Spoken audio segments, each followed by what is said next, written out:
আমার জেকে ফটোগ্রাফারের সঙ্গে কোম্পানির ওপেনিং থেকে রিলেশনশিপ আছে। আজ কোম্পানির সঙ্গে আমরাও 17 বছর রিলেশন, এবং মনীষবাবুর সঙ্গে আমার সঙ্গে 1990 সাল বা 30 ইয়ার্সের ওপরে রিলেশন চলছে, 34। জেকে ফটোগ্রাফার্স কোম্পানি হিসাবে খুবই ভালো। বর্তমান যে আমাদের ব্যবসার জগতে অনেক সুবিধা থাকে, বড় মাল্টিনেশনাল কোম্পানির কাছে যে বেনিফিট আমরা পাই না, কিন্তু আমরা জেকে ফটোগ্রাফার্স থেকে সেই বেনিফিটগুলো পাই। সার্ভিস, ক্রেডিট নোট, প্রফিটেবল একটা।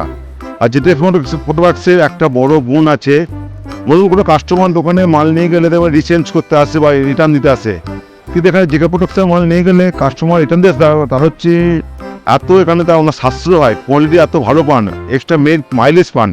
যেটা মাল ইউজ করলে, মেটেরিয়াল ইউজ করলে অন্য অন্য কোম্পানি, পেন্টস কোম্পানির থেকে মাইলেজ বেশি। ওই জন্য কাস্টমার কাছ থেকে মেটেরিয়ালস গেলে আমাদের খুব সার্ভিস ভালো, এবং কাস্টমার এবং গুণমানও করে এবং জেনুইন কোয়ালিটি মেনটেন করে। উনি বর্তমানে বাইরে emulsion paints, primer, putty, enamel, 7 পেন্টসে বেস্ট কোয়ালিটি অফ পুরো ভারতের মধ্যে সেরা বেস্ট কোম্পানির মধ্যে একজন। একদম আমরা চাই এইভাবে আগামী দিনে মনীষবাবুর সঙ্গে কন্টিনিউ কাজ করে যেতে। উনি প্রচণ্ড ব্যস্ত লোক, আমাদের সঙ্গে ফোন পেলে যোগাযোগ রাখেন এবং খোঁজ খবর রাখেন, এবং আমি চাই ভবিষ্যতে কোম্পানি আরও শ্রীবৃদ্ধি হোক।